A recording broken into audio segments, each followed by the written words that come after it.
Aujourd'hui, intro plutôt courte, on va parler de texture. Qu'est-ce que c'est, quel réglage utiliser, quelle lumière, quoi faire en post-traitement, et bien ce qu'on va voir ensemble dans ce podcast. En avant Guingamp.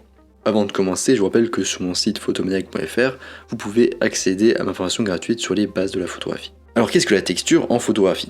Par essence, les textures sont des détails qui décrivent visuellement la sensation physique d'un objet. Les textures peuvent être lisses, rugueuses et tout ce que votre main peut ressentir lorsqu'elle touche une surface. Vous pouvez les photographier de loin, par exemple un mur couvert de graffiti pris à une distance assez éloignée, ou de près par exemple avec les détails d'une feuille. En photographie, la profondeur, un bon contraste et des motifs sont ce qui définit les textures. Et vous pouvez aussi les mettre en valeur en post-traitement. Alors maintenant on va voir le réglage conseillé. Alors plus le nombre f est élevé, plus votre ouverture est petite, et plus l'appareil photo capture de détails bien visibles. Plus le f est petit et plus vos photos auront un flou prononcé. Ce qu'on cherche en photo de texture, généralement, c'est à avoir des photos très détaillées et nettes, ce qui signifie qu'on visera plutôt une ouverture de moins f9. Bien sûr, d'autres personnes auront un avis très différent sur la question et préféreront une grande ouverture. Ça peut aussi fonctionner. Mais dans ce cas-là, le premier plan et l'arrière-plan seront flous, mais ils peuvent servir un petit peu à encadrer la texture, pouvant créer une illusion de profondeur et permettant aussi de concentrer le regard du spectateur sur une petite partie du sujet. Certains aussi aiment bien cet effet de flou un petit peu comme ça, très prononcé, c'est leur avis personnel. Au niveau du matériel, vous pouvez utiliser presque n'importe quel type d'objectif pour photographier des textures. Sans doute que le grand angle et l'ultra grand angle sont un petit peu moins pertinents, encore que si vous pouvez vous rapprocher assez, ça peut fonctionner. Et ce qui est important surtout, c'est de faire attention au flou de bouger à main levée, notamment avec les longs objectifs, donc téléobjectifs et objectifs standards. Parce qu'en effet, lorsqu'il s'agit de photographier des textures d'éléments, la netteté va beaucoup jouer. Il faut en avoir un minimum, au moins donc la zone où on fait la mise au point du coup, à moins de partir sur du mouvement intentionnel. À moins de partir sur du mouvement de l'appareil photo intentionnel et du coup sur du flou intentionnel. Une solution, c'est d'utiliser un trépied et un déclencheur à distance pour éviter tout flou de bouger dans votre photo, notamment avec du coup les longs objectifs. Et si vous voulez faire à main levée, dans ce cas, je vous conseille d'aller voir ma vidéo sur le sujet que j'ai déjà fait ou le podcast que j'ai déjà fait à ce sujet.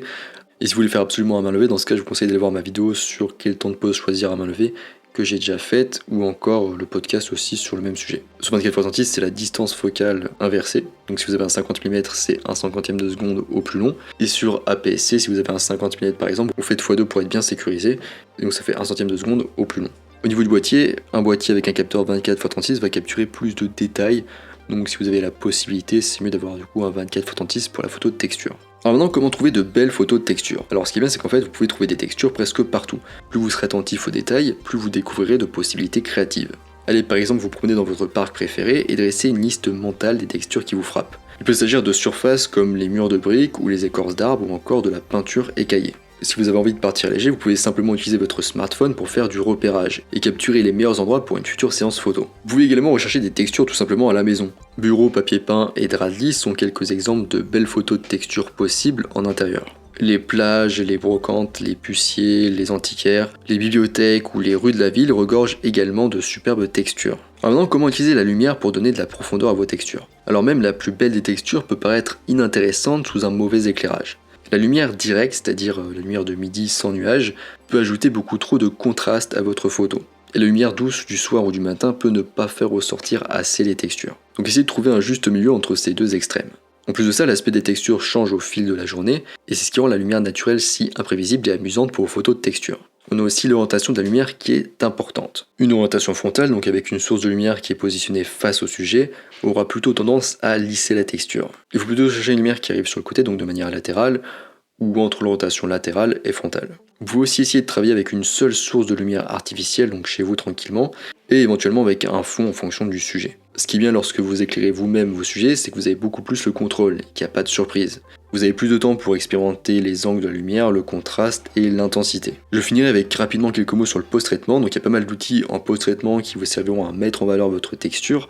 Sur Lightroom, on a notamment les curseurs contraste, clarté, ombre, noir et texture. Voilà, on arrive à la fin de ce podcast sur les textures, comment prendre des photos de texture, des jolies photos de texture, et quelques conseils sur le sujet. Donc le but aujourd'hui, c'était pas de faire un gros podcast sur le sujet, mais juste de le découvrir un petit peu comme ça. Je ferai d'ailleurs peut-être un podcast plus poussé à ce sujet un autre jour. Je vous rappelle que sur mon site photomaniac.fr, vous pouvez accéder à ma formation gratuite sur les bases de la photographie. Moi je vous laisse ici à votre texture et je vous dis à bientôt sur Internet mondiaux.